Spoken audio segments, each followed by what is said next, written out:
So welcome everybody. Thank you for joining us this afternoon or this morning, wherever you're at, for our overview of AmeriCorps Performance Measures 101. This is intended to be kind of return to basics, going over the basics of performance measures and kind of what they are. So thank you for joining us. So I'm going to be leading the session today. My name is David Weatherly. I'm one of the AmeriCorps portfolio managers here at YouthBuild USA. And then joining us managing the chat is Lauren Troiano, who is going to be helping us manage the chat and then jumping in during the question breaks. So we're going to do a number of polls throughout this webinar. So this is kind of to get you geared up to figure out how these work. So I'm going to have these poll question slides. Well, first off, I realize I'm probably not sharing my screen, so you can't see that. So there's problem number one. Hold on. Share my screen. Can I get a Y in the chat box if you can see my screen now? Because that was a big gap there. Even though it was just mostly title slide. So I think we did it. We're okay. All right, so I'm getting some yeses. Thank you. So great. So I'm glad that we got that sorted out. So now that we have that and you can actually see the poll, the way these are going to work is I'm going to read off the poll. You have options A through E or whatever it is on the particular poll. And then I'll just ask you to kind of put in the chat the particular answer. So this poll is, why did you sign up for this webinar? So A is that you haven't learned about performance measures before. So you're here to learn about those. B, you've learned about performance measures before, but you're hoping to get a refresher. C, someone made you do it. They said you had to be here, which is not exclusive for A or B. D, you heard that there were going to be Dungeons and Dragons references. So I know that's a number of you. And then E, something else I didn't think of. And if you want to put that in the chat and get creative, there's some space there. Okay, so I'm seeing some B's coming in. So some experienced folks joining us for a refresher.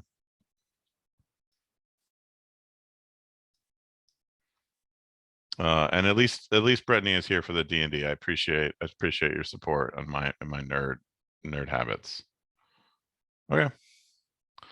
And then at least we got a couple folks who are here learning about performance measures for the first time. So great. So thank you for everybody taking a second to do that. We're going to have a number of polls throughout the presentation. So kind of keep that in mind as these come up. So we want to leave understanding about the importance of a data culture and that demonstrates the impact the program that you're having at your programs, how we measure the impact of AmeriCorps, YouthBuild AmeriCorps, and sort of what the responsibilities of the program are, and then understand the importance of source documentation for these performance measures. So as we go through everything, we are going to pause for questions. So feel free to put your questions at any point, anytime in the chat, but we will have specific pauses to collect those questions and answer those during some breaks. So I like to do a number of kind of different frameworks for things. Here's one of my favorites, why, how, what, where you're just describing kind of why we're doing something, how we're doing something, and then sort of the what of what we're actually doing. And so in the case of performance measures, when we look at the why, from a sort of programmatic perspective, we're hoping to record and demonstrate meeting that unmet community need. And we're going to talk a little bit more about kind of unmet community need and what that means in a minute. Telling the story of the program's impact, really being able to demonstrate what the program is doing numerically and support that story to funders and others, and then building a culture of data. So really building up a program that relies on numbers to help inform what you're doing and take sort of the validity of those numbers seriously. And then to satisfy funding requirements. So we are funded through AmeriCorps, and they require us to report on certain information. And so we have processes in place to collect that information, and we want to make sure that we are doing that and complying with what we said we would do with our funder. So in terms of planning performance measures, this is kind of how it goes when we are applying for our grant to AmeriCorps, we're kind of going through the process of identifying what the unmet community need is that our program is going to address. And so when I say our program, in this context, I'm meaning YouthBuild AmeriCorps as a whole. So the umbrella, including kind of all of the programs together. Then we kind of come up with, what is the plan, community action through service activities. Now, this is what programs are already doing. So we look at our field. So what are the programs already doing? And how are we aligning that with the unmet community needs? So when we put it in our grant to AmeriCorps and we request funding, we're explaining, here is what our young people are doing to have an impact on this unmet community need. And then lastly, then we set performance measures to track those outcomes. So it starts with, what is the problem in the community that we're trying to address? How are we going about addressing that problem? And how are we demonstrating that that problem is being addressed so numerically, right? So that's kind of the stages in which we go through to set these performance measures when we reapply for our funding, which we have recently done for the 3-year grant cycle. And then once we have all that, we let programs kind of know, okay, here's what you need to track. So we're going to pause here for another poll.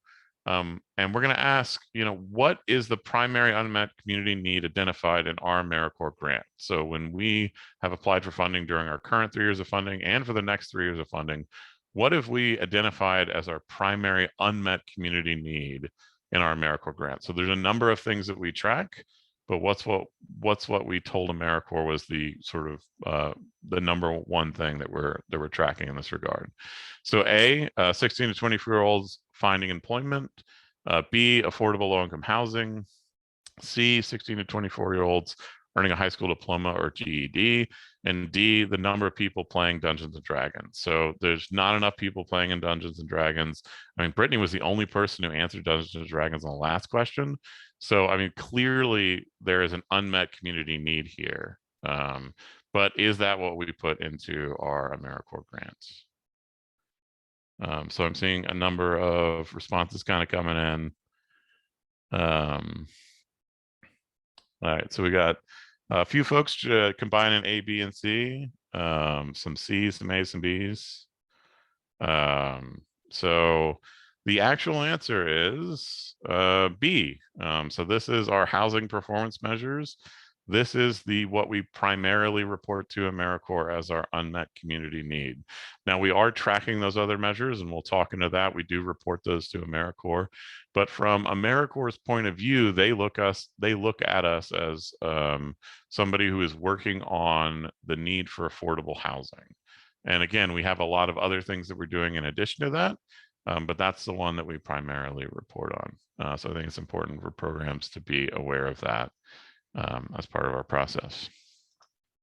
So we're going to pause here. I know we haven't been going into the presentation too long, but just pause here to see if there are any questions in the chat. So I don't know if anything has kind of come up so far, Lauren. Nobody's put any questions in yet, but if anyone does have any, you can either put it in or come off mute.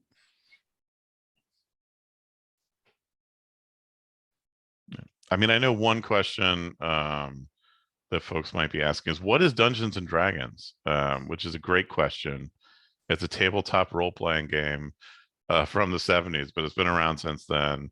You get around with a group of friends, you role-play different characters like wizards and a whole bunch of other stuff. It sounds super nerdy because it is super nerdy, but it is getting more popular and more cooler people are doing it. So I'll throw that out there. But any questions related to the actual topic of the webinar around performance measures? I'm not seeing anything in the chat, so I think we'll move on. But thanks everybody for taking that little break. All right, so let's talk more about the how. We got some of the why. So the how is we have a website called DYB is how we refer to it, YouthBuild Data. There's the URL there. It's important to note that this does not link to MIS or eGrants, which are other federal systems that collect information and data, but it's where we do our objective setting for AmeriCorps and where you all report on in the quarterly progress reports, entering start dates, member enrollment hours, those types of things. So This is going to be the framework that we're going to talk about our performance measures through. It's how we collect the vast majority of data around our grant and report it to AmeriCorps. So if you are not familiar with DYB and you're just getting started, please make sure that you're reaching out to DYB support, getting an account created, signing up for their trainings, because it's really helpful to get familiar with the system. We're going to talk a little bit about a few things in the system, but we're not going to go in depth into all those pieces today. So again, this is kind of going back to that earlier slides. Here's a snippet of what DYB looks like. This is looking at those housing performance measures, which we'll go in a little more in depth in a minute. But here's just kind of what DYB and the AmeriCorps grant report looks like briefly. So some core concepts before we move forward talking about data. One is never estimate your reported data. We want to make sure that our reporting is accurate.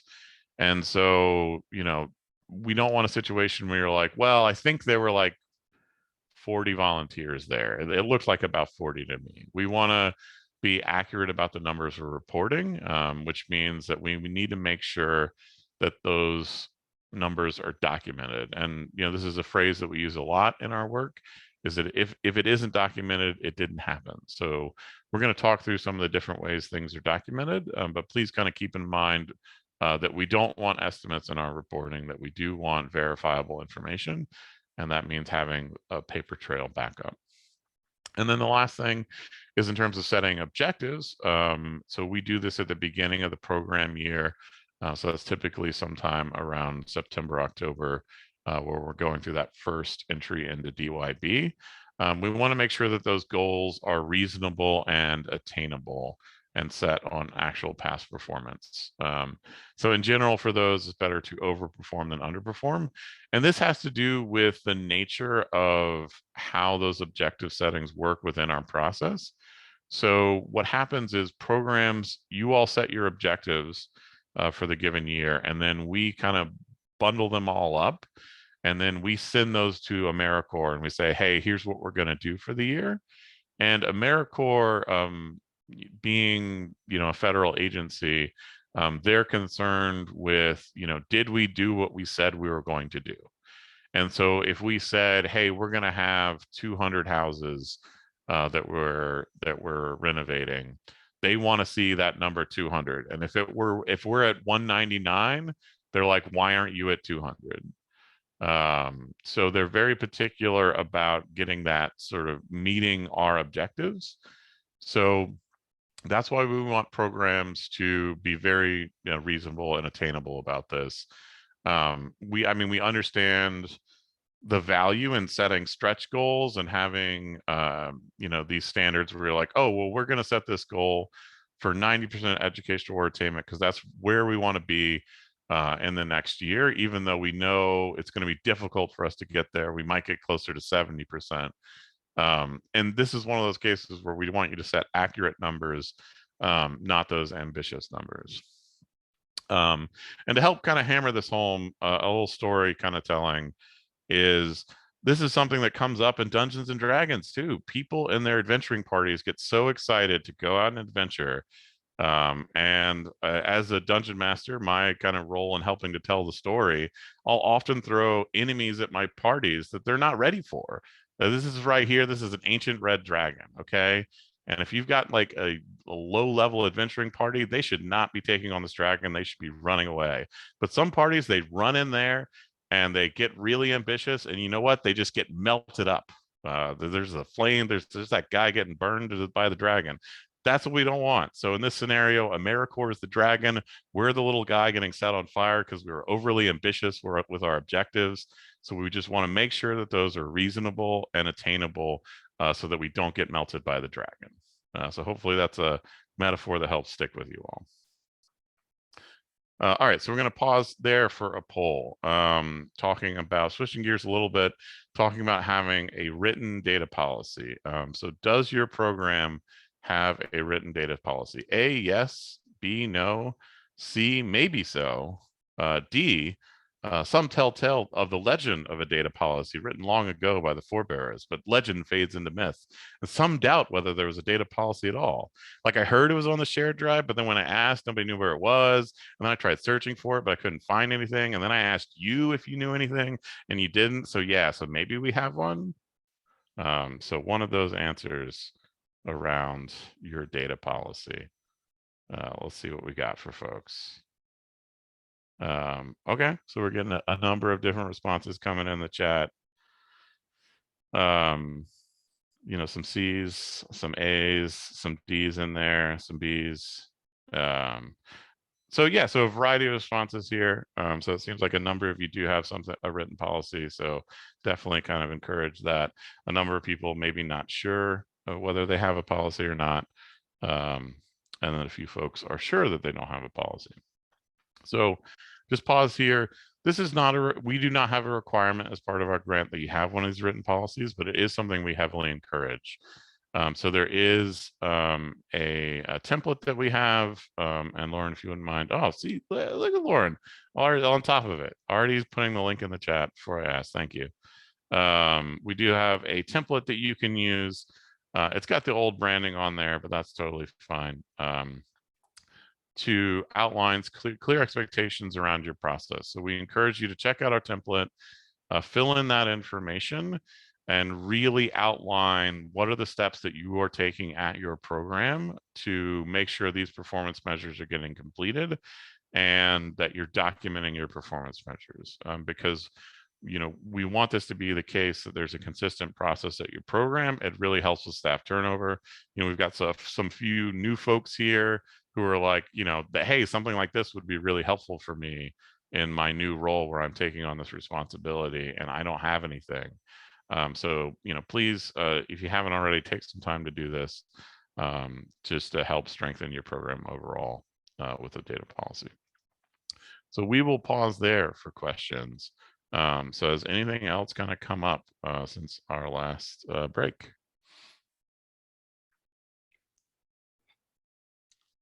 There hasn't been anything in the chat yet. We can still pause a minute.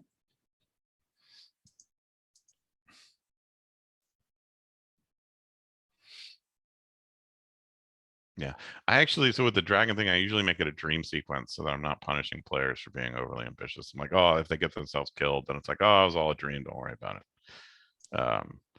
But you'd be surprised. People think D&D is a video game, but it's a different experience. And you can't just think you can fight every dragon. All right. Well, we're not getting any questions right now, but that's quite all right. We will have, I think we'll have one more pause at the end of the presentation. And if you do have any questions between now and then, please put them in the chat. All right, so moving along, we're now in the what section of things, looking at our AmeriCorps triangle created by Matt Clerico. So we're going to go through understanding the impact on community program members, and that's how we've sort of broken up our objectives in those three different categories. So we're going to go over these objectives. We're going to talk a little bit about what it looks like in DYB, and then we're also going to kind of talk through documenting how these things happen. So looking at the community impact, let's look at these measures. So this is where we are focused on our primary service activities for our young people. So as we were mentioning earlier, this is for the majority of our young people focused on the construction of low-income housing. Now that breaks down into a number of different things. And let's go through kind of each of these and talk through the definitions. So the first one is number of housing units developed. So developed means either sort of a ground up build or a substantial remodel. So if you have something that's coming straight from the foundation, that's a developed house because there was no housing and now it's been developed. But it also counts as, say, if you're doing a full, gut job remodel, right? You take a house all the way down to the studs and then you build it back up. That would also be considered developed. So repaired is anything that's sort of less than that, right? Maybe you're, modifying a particular room. Maybe you're replacing a roof. Maybe you're doing something to make things safer. repainting, any number of sort of activities that take that housing unit from where it was not able to be a proper residence, and now it is a proper unit of low-income housing. So that's all of the kind of repaired category. And then we have this other category called number of housing units made safer, which we're actually going to spend a little bit of time on because it has been confusing for folks over the years. And part of the reason why it's confusing is that this is something that we added to our grant at the behest of AmeriCorps. We wanted to just do number of housing units developed and housing units repaired. They wanted us to track the number of individuals placed in housing, and that's not something that we felt we had the infrastructure to put in place. We didn't want to track individual housing units and get certificates of occupancy and all the other things around individual units, and because we wouldn't be able to count those units until an individual was actually placed and living there. And so we didn't want to go down that road. So we proposed something else, which was number of housing units made safer, which is basically what it really boils down to is developed plus repaired equals made safer on a basic level. But it's the housing units that are sort of made available as the result of our work. But it is not a separate output. It is connected to units developed and units repaired. So there isn't a separate category of made safer. It's really just kind of counting the ones underdeveloped and repaired that count. And from our point of view, anything underdeveloped automatically counts because before there was not housing and now there is. And then almost everything under repaired will count. If there's repaired you make that didn't make the housing unit safer, I mean, I suppose we could talk about those niche scenarios, but for the most part, if you're making that repair, you are making that unit safer and available for housing. So almost all the time, we're just going to add those two numbers up, and that's what's going to get us to made safer. And then the last one we're just reporting on is the number of YouthBuild AmeriCorps members that worked on those units, so that we have a track of how many of our young people are involved in the construction of low-income housing. So again, this is kind of looking at that housing unit. We've looked at the slide a couple times, but let's spend a minute here in DYB looking at this. So these are how the questions sort of actually look in DYB. So you would go in at the beginning of the year, set your objective. For this particular program, they put 0 under developed. They put 10 under repaired. 21 young people working on the units. Excuse me. And then 10 under made safer. Again, notice how 0 plus 10 equals 10. So math checks out there. And then at the end of the year, or during one of their reporting periods, they reported 0 developed, 18 repaired. So they exceeded their objective. Great. So they had a reasonable objective. They met and exceeded it.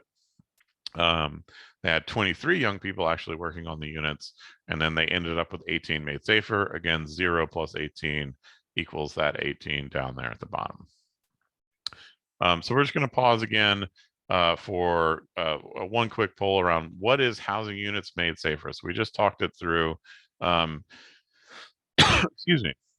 Is it A, its own output counted separately and having nothing to do with units developed or repaired?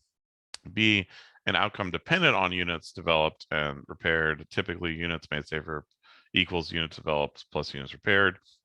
Or C, the number of units that received dragon proofing, which is a much needed service.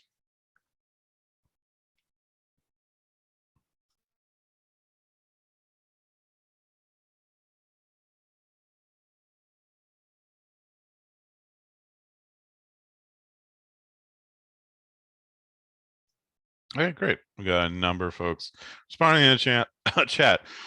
Excuse me, I got like something stuck in my throat, so I apologize. I'm probably gonna be coughing for the rest of the presentation. I'm gonna apologize for that. But we got a number of folks answering in the chat with B, which is the correct answer. We just did hammer this home. I appreciate you indulging me around doing a poll around this, but it has come up a number of times as we do reviews of you all's data and have these conversations. So I know it's not going to happen to anybody who is on this webinar today, But it is a conversation that we have to have with programs all the time to make sure that we're correcting this and getting this on the record. So thank you for going over that and kind of hammering that home.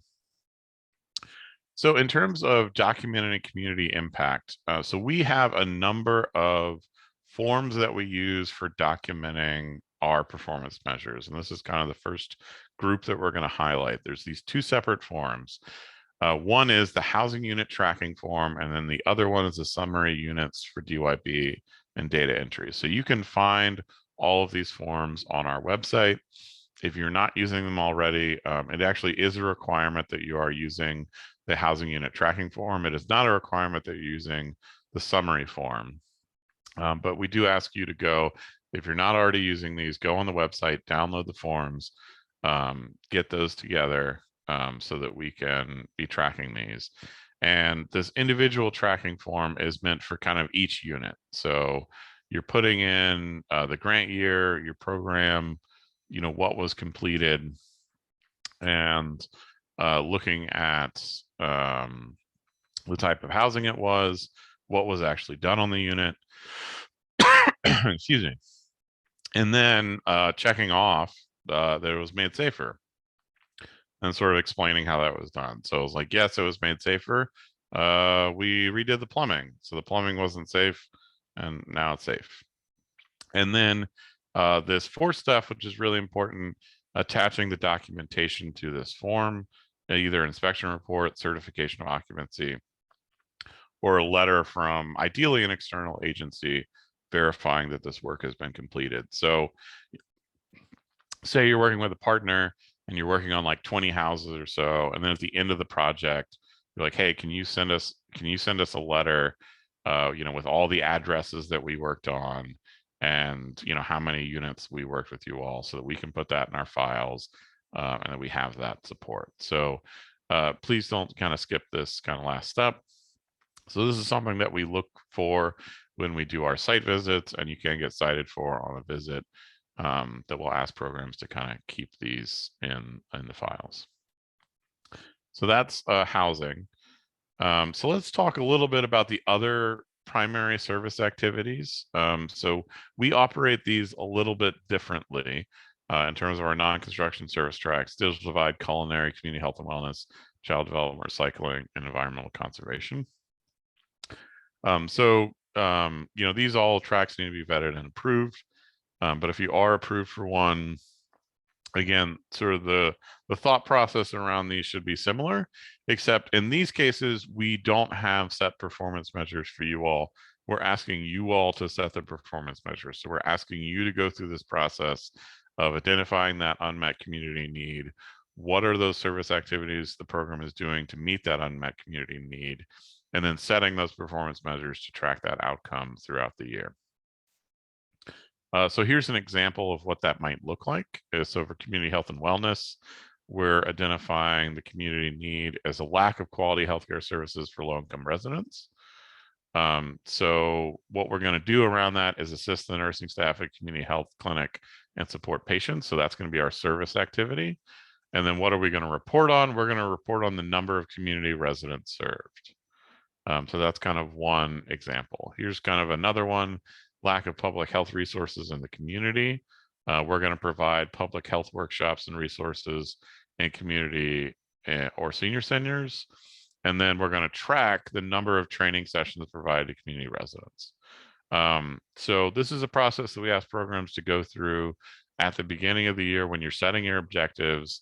And unfortunately, we do not have this coded into DYB to allow us to track it there. We'd love to be able to do that, but we've had some capacity issues where we haven't been able to update DYB to accommodate this. So we do have a separate form. It's an Excel document that you get from your portfolio manager. So we will send this out at the beginning of the year and at the end of the year to kind of check in and ask you all to report on these. So we do have some example performance measures in the different categories, but ultimately, again, it's the program kind of going through this process and figuring out what you want to track and then letting us know. I mean, we will take a look and let you know if we want something different. But that's the sort of primary piece of it, is having you all kind of go through it and set those objectives and reporting to us on that every year. So that gets us through primary service activities and that community impact. So let's talk about program impact. And here we're looking at the number of volunteers. And let's break this down a little bit and some of these definitions. So we're looking at the number of episodic non-AmeriCorps volunteers recruited. So these are volunteers who serve at the program. Maybe they come to a national day of service, but they're not at the program on a regular recurring basis. And this non-AmeriCorps part is also important. So you're not counting your young people, you're not counting the staff at your organization, either your YouthBuild program or your parent org. You're really counting volunteers, community volunteers that are being brought in by the program. So one of the things that AmeriCorps reports on to Congress is like how many volunteers that they have engaged as an overall organization. And so this is something that all AmeriCorps programs are working towards. So that's episodic. Recurring would be that volunteer who's showing up on a regular basis at your program. Maybe they're coming every Friday to assist with tutoring in terms of a regular role at your program. So that would be considered a recurring volunteer. And these are counted, from August 15th of the current year to August 14th of the next year. So as you're sort of counting these folks in DYB, we're kind of lining that up with the grant year. And here's what that looks like in DYB. So, again, these objectives for episodic, this program had 0. For recurring, they had 10. And then for the total number of hours being served, they had 300. And this is kind of an update to that report. They were currently at 3 and then 113 hours. So that's sort of, what it looks like in DYB under the grant report when you go to report it. And then documenting this, we want to make sure that those volunteer hours line up with the documentation. We have some samples on our website in terms of sign-in sheets. So the sign-in sheets aren't necessarily required. And I guess I'll make this point very quickly, but before we move on, which is that volunteers are also subject to the prohibited activities. So you can't recruit a volunteer to do something that would also be prohibited under AmeriCorps for the members. But in terms of documenting, we have these sign-in sheets as an example. And then we also have these sort of tracking kind of spreadsheets. So you don't need to have exactly our forms around these, but you need to have something that verifies that the volunteers were there, right? Again, we don't want a scenario where you're just like, well, I mean, I was there and I looked out and it seemed like, I don't know, like maybe 30 people, right? We don't want to report on that. We want to make sure that we have concrete numbers around our reporting. So if you're not using our templates, please make sure you're using another way to sign in. Some programs have electronic systems. That's totally fine. And then we do have these sort of tracking logs that are really meant to help your reporting in DYB. So they follow sort of how the DYD process goes. And then they have, little tricks where it tracks whether you entered in the same name, right? So, one of the things is we don't want to double report on volunteers. So if you've got, say, Andre, and they volunteered at one event, and then Andre comes back for another event, we don't create a separate Andre and count Andre twice. We just total the number of hours that Andre has served, and we count that towards the overall program. So that's what we would end up reporting. All right, so member impact. So this is looking at the education award attainment, the GED high school diploma attainment, and job placement. So here's what this kind of looks like in DYB, and this one's a little bit different, and that the program is going to go in, and the program is setting objectives around these numbers. But these numbers are actually automatically filled in from DYB for the most part, because it's pulling from individual student records. So in DYB, you fill out the individual student records and you tag them in a variety of different ways. And so, you might have a young person that you're tagging with an education award, in which case, that's when they would show up here. So you don't actually enter this number in. So it can be a good indication of, you look at eGrants, you're like, oh, I've got 5 young people with education awards, but none of them are showing up in DYB. It's probably because they weren't tagged with an AmeriCorps Education Award in DYB successfully. So if you have questions about that, reach out to your portfolio manager, reach out to DYB support, and we can help walk you through the process of getting that done. But going in this grant report and kind of seeing those numbers, that's why they might be off. There are also these definitions which can be confusing and filter the numbers. So let's look at this one. How many economically disadvantaged successful AmeriCorps members are expected to not have a high school diploma prior to their start of service, right? So when it says economically disadvantaged, it's filtering by economically disadvantaged, which is something that you check in the member profile. So this is what it looks like. Is this student economically disadvantaged? Yes, no. And what it means basically is that individual eligible to receive government services like TANF and other things along those lines. Even if they're not currently receiving them, if they meet the income requirements, then we would consider them economically disadvantaged.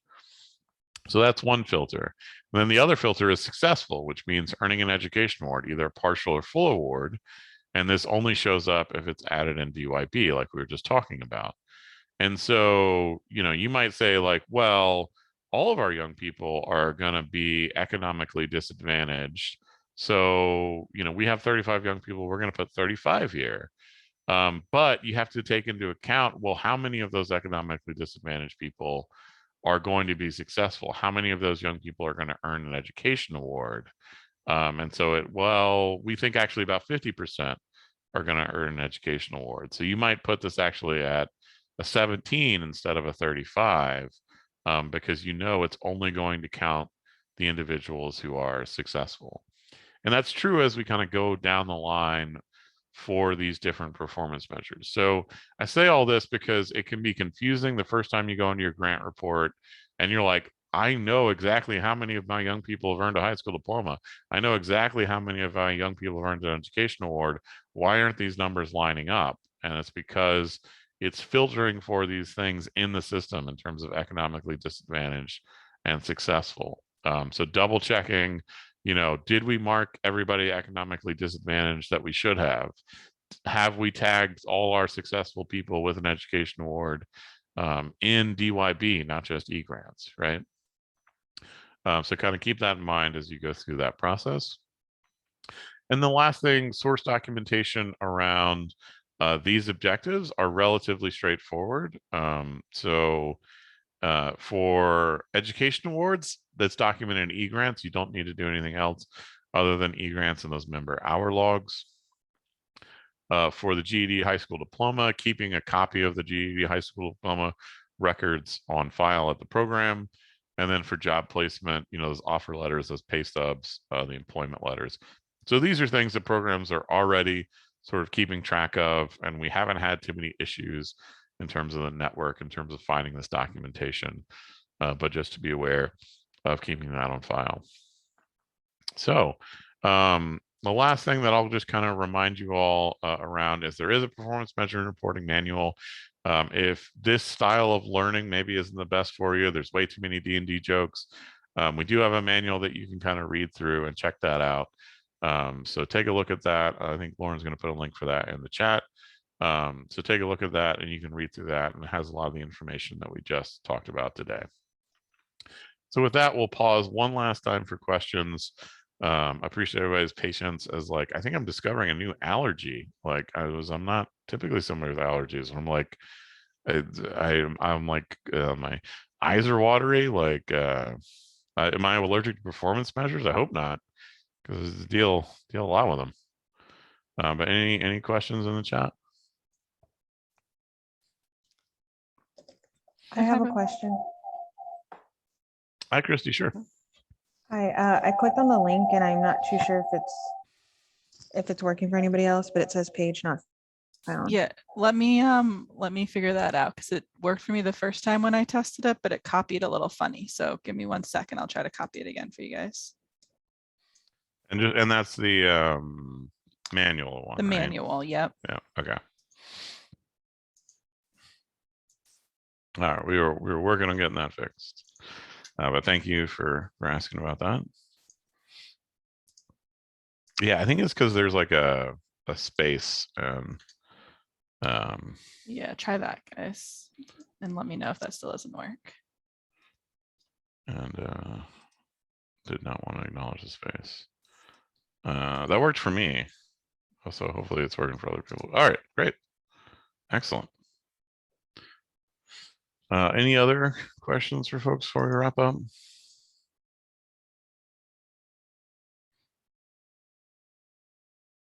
All right, well, we will move on to the last thing, which is just asking you all to fill out an evaluation for us on our webinar to give some feedback around the session. Was it helpful and useful for you? So there's a number of kind of questions to go through. Shouldn't take you very long, but we appreciate the feedback. And put in the kind of comment section, whether something like this was helpful. Do you want to see, should we be doing more around performance measures? I think so the way we kind of come up with these things is we kind of talk as a group like, hey, what are you seeing in your portfolio? What's something you think folks could use some training and support around? And this kind of came up, especially some of those specific questions that I went over, like housing units made safer. So that's how we kind of figured these things out. But this is also a space for you to add, like, hey, actually these things make total sense to me. It's this other thing in e-grants or whatever that I'd really love some training around. So if you have some time, filling that out evaluation is helpful for us because we want to make helpful information and content for you all as much as possible. So thanks everybody for joining us. I'm going to stick around on the line just a little bit in case there are any questions for folks that did not want to ask those in the larger group. But I appreciate everybody joining us. I know a number of you joined a little bit later. We do have a recording of this session, so we are going to send that out later in the week. Well, actually, it's probably going to go out in the newsletter. So in the next newsletter, we'll have a recording for this session. So, if you were here or you want to share this with a colleague, be on the lookout for that. But thanks everybody for taking your time. And I hope everybody has a great week. So like I said, I'll stick around a little bit if there are further questions. But if not, if you want to learn more about Dungeons and Dragons, let me know too, because I'm always happy to talk about that.